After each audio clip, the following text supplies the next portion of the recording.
രാമായണം നമ്മുടെ മുന്നിൽ വലിയൊരു കഥയുടെ ചക്രവാളം പ്രദർശിപ്പിക്കുമ്പോൾ അതിനകത്ത് നമ്മൾ ആദ്യന്തം ശ്രദ്ധിക്കുന്ന ഒരു കാര്യം അതിലെ ഋഷി സാന്നിധ്യമാണ്. പക്ഷേ മഹാഭാരതത്തിൽ നമ്മൾ അങ്ങനെ നോക്കിയാൽ ഋഷിമാർ ധാരാളമുണ്ട് മഹാഭാരതത്തിൽ.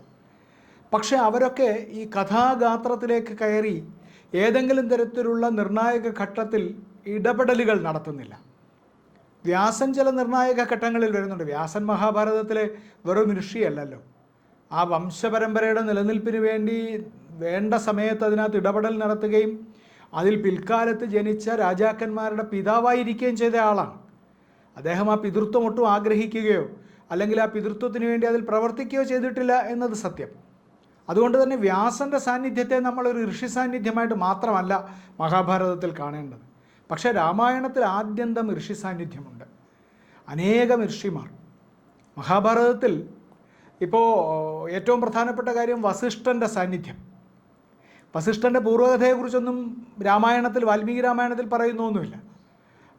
ആ പൂർവ്വകഥ എന്താണ്, വസിഷ്ഠൻ എങ്ങനെയാണ് ജനിച്ചത്, ആരുടെ മകനായിട്ട് ജനിച്ചു, എങ്ങനെ അദ്ദേഹത്തിൻ്റെ വളർച്ച എങ്ങനെ, അതൊന്നും പറയുന്നില്ല. വസിഷ്ഠൻ അതിൽ പ്രത്യക്ഷപ്പെടുന്നത് രാജഗുരുവായിട്ടാണ് പ്രത്യക്ഷപ്പെടുന്നത്. ഇക്ഷ്വാകു വംശത്തിൻ്റെ എത്രയോ കാലം മുമ്പേ ഉള്ള ഗുരുവാണ്. ദിലീപന് സന്തതികൾ ഉണ്ടാവാതെ ഇരിക്കുമ്പോൾ ദിലീപനും പത്നിയും നേരെ വസിഷ്ഠൻ്റെ അടുത്തേക്കാണ് ചെല്ലുന്നത്. അത് രാമായണത്തിലില്ല, മറ്റ് പുരാണങ്ങളിലാണുള്ളത്. പക്ഷേ അതിനെ ഏറ്റവും കാവ്യാത്മകമായി നമ്മളുടെ മുന്നിൽ എത്തിച്ചത് കാളിദാസനാണ്. രഘുവംശത്തിലെ മനോഹരമായ ഒരു അധ്യായമാണത്. ദിലീപൻ സന്തതികളില്ലാതെ വല്ലാതെ പരിതപ്തനായിരിക്കുന്ന സമയത്ത്, വല്ലാതെ ദുഃഖിച്ചിരിക്കുന്ന സമയത്ത് അദ്ദേഹം ഭാര്യയുമായി വസിഷ്ഠൻ്റെ ആശ്രമത്തിലാണ് ചെല്ലുന്നത്.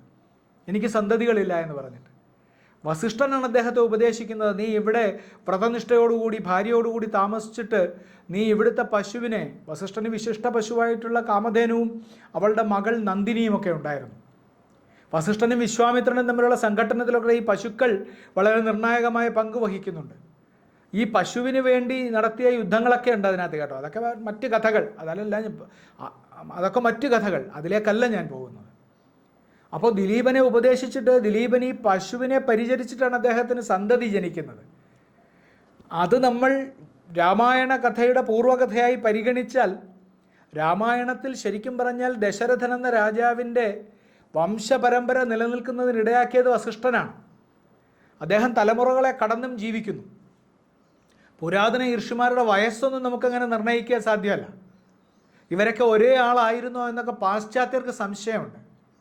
പാശ്ചാത്യർ ഗവേഷണം നടത്തുമ്പോൾ അവർ അമ്പരന്ന് പോകാറുണ്ട്.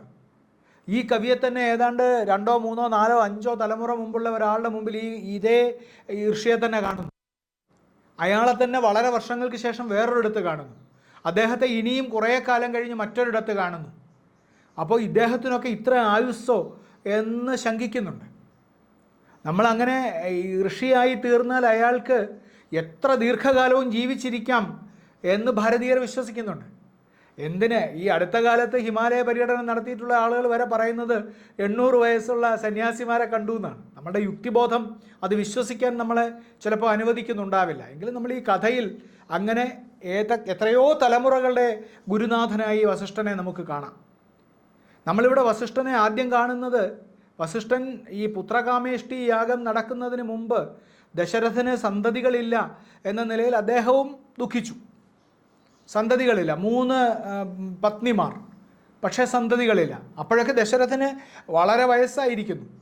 അദ്ദേഹത്തിന് സന്തതികൾ ഇല്ലാതാവാനുള്ള കാരണം അദ്ദേഹത്തിന് ലഭിച്ച ശാപമാണ്. ആ ശാപത്തിൻ്റെ കഥയൊക്കെ വാൽമീകി രാമായണവും എഴുത്തച്ഛൻ്റെ രാമായണവും ധാരാളം കഥകളും അതിനെ ഉപജീവിച്ചൊക്കെ ഉണ്ടായിട്ടുണ്ട്. വലിയ സങ്കടകരമായിട്ടുള്ള കഥ. അപ്പോൾ അങ്ങനെ കുട്ടികളില്ലാതിരിക്കുമ്പോൾ അദ്ദേഹത്തിന് വസിഷ്ഠനാണ് ഉപദേശിക്കുന്നത്, നീ പുത്രകാമേഷ്ടി എന്ന യാഗം നടത്തണമെന്നും ആ പുത്രകാമേഷ്ടി എന്ന യാഗം നടത്താൻ ഇഷ്യശൃംഗൻ എന്ന ഋഷിയെ കൊണ്ടുവരണമെന്നും. ഇഷ്യശൃംഗൻ മലയാളികൾക്ക് നല്ല പരിചിതനാണ്. എങ്ങനെയാണ് ഋഷ്യശൃംഗനെ മലയാളികൾക്ക് പരിചയം? വൈശാലി എന്ന ചലച്ചിത്രത്തിലൂടെ ആ കഥ, ഋഷ്യശൃംഗൻ്റെ കഥ നമ്മൾ വളരെയധികം കേരളത്തിലുള്ള സാമാന്യ ജനങ്ങൾ മുഴുവൻ കണ്ടു. ആ മുനിയെയാണ് കൊണ്ടുവരുന്നത്, ആ ഋഷ്യശൃംഗനെയാണ് കൊണ്ടുവരുന്നത്. അദ്ദേഹത്തെ കൊണ്ടുവന്നിട്ടാണ് പുത്രകാമേഷ്ടി എന്ന യാഗം നടത്തുന്നത്. അപ്പോൾ ആ യാഗം നടത്താൻ അതിന് ദശരഥനെ പ്രേരിപ്പിക്കുന്നത് വസിഷ്ഠനാണ്. രാമായണ കഥയിൽ ഉടനീളം വസിഷ്ഠനുണ്ടെങ്കിലും വസിഷ്ഠൻ അങ്ങനെ രംഗത്തേക്കിറങ്ങി അതികഠിനമായി ഏതെങ്കിലും സംഭാഷണങ്ങളിൽ ഇടപെടുകയൊക്കെ ചെയ്യുന്നത് വിച്ഛിന്നാഭിഷേകത്തിൻ്റെ സമയത്താണ്, രാമൻ്റെ അഭിഷേകം മുടങ്ങുന്ന സമയത്താണ്. അല്ലാത്തപ്പോഴൊക്കെ വളരെ അദ്ദേഹം എപ്പോഴും തിരശ്ശീലയ്ക്ക് പിന്നിലാണ്. അദ്ദേഹത്തിൻ്റെ നിർദ്ദേശത്തിനും ഉപദേശത്തിനും അനുസരിച്ചാണ് പ്രവർത്തനം നടക്കുന്നത്. ദശരഥൻ്റെ സദസ്സിൽ മന്ത്രിമാരുള്ളപ്പോൾ, അതിൽ സുമന്ത്രൻ ഉൾപ്പെടെയുള്ള മന്ത്രിമാരുള്ളപ്പോൾ ഇർത്തിക്കുകളായിട്ടുള്ള 2 മന്ത്രിമാരുണ്ട്. അതിലൊന്ന് വസിഷ്ഠനാണ്. അപ്പോൾ ഈ 2 ഇർത്തിക്കുകൾ, ഋഗ്വേദം, വേദമന്ത്രങ്ങൾ, വേദജ്ഞന്മാരായിട്ടുള്ള 2 പേർ, അവർ രാജ്യകാര്യങ്ങളിലും ആധ്യാത്മിക കാര്യങ്ങളിലും രാജാവിനെ ഉപദേശിക്കുന്നു. ഭരണത്തിൻ്റെ നിത്യനൈമിത്തിക കാര്യങ്ങളിൽ ഈ സുമന്ത്രനാണ് ഉപദേശം നടത്തുന്നത്. ആ തരത്തിലാണ് രാമായണത്തിൽ അതിനെ വിഭജിച്ചിരിക്കുന്നത്. നമ്മൾ സൂക്ഷ്മമായി നോക്കിയാൽ ആ കാലത്തെ ഭരണ സംവിധാനം, ആ കാലത്ത് പൗരോഹിത്യത്തിനും രാജാധിപത്യത്തിനും ഒരുപോലെ ഏതാണ്ട് പ്രാധാന്യമുണ്ടായിരുന്ന സമയത്ത് ആ പൗരോഹിത്യത്തിൻ്റെ പ്രാധാന്യം അതിലേക്ക് കയറി വരുന്നത് വസിഷ്ഠനിലൂടെയും മറ്റൊരു ഋത്വിക്കായിട്ടുള്ള ഋഷിയിലൂടെയുമാണ്. 2 പേരാണ് അവിടെ അത്തരം ഉപദേശങ്ങൾ നൽകാൻ സന്നിഹിതരായിട്ടുള്ളത്. പിന്നീട് രാമായണത്തിൽ മറ്റനവധി മഹർഷിമാരുണ്ട്. മറ്റനേകം മഹർഷിമാരുണ്ട്. വിശ്വാമിത്രൻ വളരെ പ്രധാനപ്പെട്ട ഒരു സാന്നിധ്യമാണ്. വിശ്വാമിത്രൻ സാന്നിധ്യമാകുന്നത്, വസിഷ്ഠനും വിശ്വാമിത്രനും തമ്മിലുള്ള കുടിപ്പക എന്നത് വളരെ വിപുലമായി നമ്മൾ പറയേണ്ട ഒരു കാര്യമാണ്. അത് രാമായണത്തിൽ അത്ര വിശദമായി പ്രതിപാദിക്കുന്നില്ല. പക്ഷേ എന്നാൽ അവർ തമ്മിൽ വലിയൊരു കുടിപ്പകയുണ്ടായിരുന്നു. വിശ്വാമിത്രൻ രാജാവായിരുന്നല്ലോ. അദ്ദേഹം വസിഷ്ഠനോട് അകൽച്ചയുണ്ടായി, യുദ്ധമുണ്ടായി, പരാജയമടയുമ്പോൾ അദ്ദേഹം ഇതുപോലെ തന്നെ ഒരു ഋഷിയായി തീരാൻ വേണ്ട പരിശ്രമമാണ് പിന്നെ നടത്തുന്നത്. അങ്ങനെ ആയിത്തീരുകയും ചെയ്യുന്നു. വസിഷ്ഠനോളം പ്രാധാന്യമുള്ള വേറൊരു സ്ഥലത്ത് വസിഷ്ഠനേക്കാൾ അധികം പരിഗണന ലഭിക്കുന്ന ഋഷിയായി മാറുന്നു. വിശ്വാമിത്രൻ്റെ സാന്നിധ്യം രാമായണത്തിൽ വളരെ നിർണായകമായ തുടക്കത്തിൽ ഉണ്ടാവുന്നുണ്ട്. അദ്ദേഹമാണ് യാഗരക്ഷയ്ക്ക് വേണ്ടി രാമനെയും ലക്ഷ്മണനെയും കൗമാരക്കാരായിട്ടുള്ള അവരെ വിളിച്ചുകൊണ്ടു പോകാൻ തയ്യാറാവുന്നത്. അവിടെ ചെല്ലുമ്പോൾ ദശരഥന് ആധി ഉണ്ടാവുന്നുണ്ട് മക്കളെ പറഞ്ഞയക്കാൻ. എത്ര കാലം കാത്തിരുന്നിട്ട് ലഭിച്ച കുഞ്ഞുങ്ങളാണ്. അവരങ്ങോട്ട് പഠിച്ചു വളർന്നു വരുന്നതേ ഉള്ളൂ. അവരായുധമെടുത്ത് പെരുമാറാൻ ആയിട്ടുണ്ടോ എന്ന് ബോധ്യമായിട്ടില്ല. ആ സമയത്താണ് വിശ്വാമിത്രൻ ചെന്ന് ക്ഷണിക്കുന്നത്.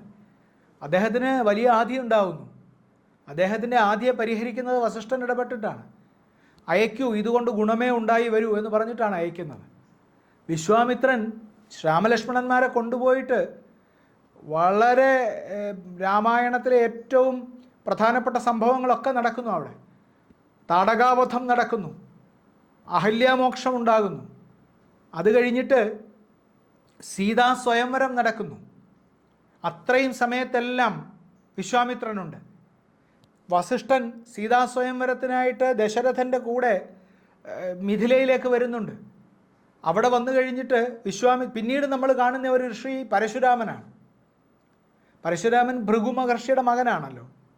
പക്ഷേ ക്ഷിപ്രകോപിയും തപസ് 1000 ആണ്ടുകൾ തപസ് ചെയ്ത് ആർജിക്കുന്ന ബലം മുഴുവൻ ഈ തിരിച്ച് സാധാരണ മനുഷ്യരുടെ ഇടയിലേക്ക് വന്നിട്ടുണ്ടാകുന്ന ഏതെങ്കിലും ഒരു പ്രവൃത്തി കൊണ്ട് നഷ്ടപ്പെടുത്തി കളഞ്ഞിട്ട് പിന്നെയും 1000 ആണ്ടുകൾ തപസ്സിനായി പോകുന്ന ഒരു പ്രത്യേകതരം സ്വഭാവക്കാരനാണ്.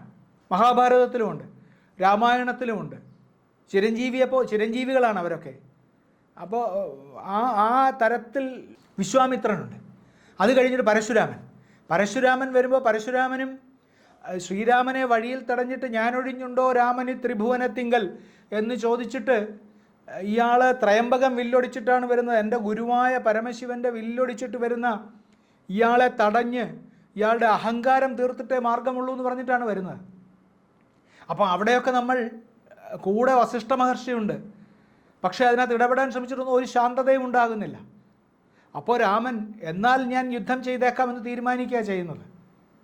ഞാനൊരു ബാലനശക്തനെന്നാകിലും മാനിയാം എന്നോട് താതനെ ഓർക്ക നീ എന്നൊക്കെ പറഞ്ഞിട്ട് ഇത്രയും സംയമത്തോടുകൂടി രാമൻ്റെ ജീവിതത്തിലുടനീളം സ്വർഗാരോഹണം വരെയുള്ള സമയത്തിൽ രാമൻ പുലർത്തിയിരുന്ന സംയമം ആ കുട്ടിക്കാലത്ത് തന്നെ പ്രകടമാണ്.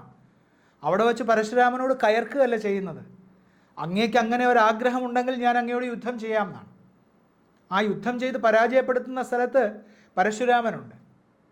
ആ പരശുരാമൻ ഒരു ഋഷിയാണ്. അദ്ദേഹത്തിൻ്റെ സത്തയും ചൈതന്യവും എല്ലാം ശ്രീരാമനിലേക്ക് പകർന്നിട്ടാണ് അപ്രത്യക്ഷനാവുന്നത്. തിരിച്ച് വീണ്ടും വനവാസത്തിലേക്ക് പോകുമ്പോൾ അരണ്യകാണ്ഡത്തിലെത്തുമ്പോൾ എത്രയാണ് ഋഷിമാർ. അരണ്യകാണ്ഡത്തിൽ ചെല്ലുമ്പോൾ ശ്രീരാമനെ സ്വീകരിക്കാൻ ഋഷിമാർ, ശ്രീരാമനെ സൽക്കരിക്കാൻ ഋഷിമാർ ഋഷിവാടത്തിലാണ് താമസിക്കുന്നത്.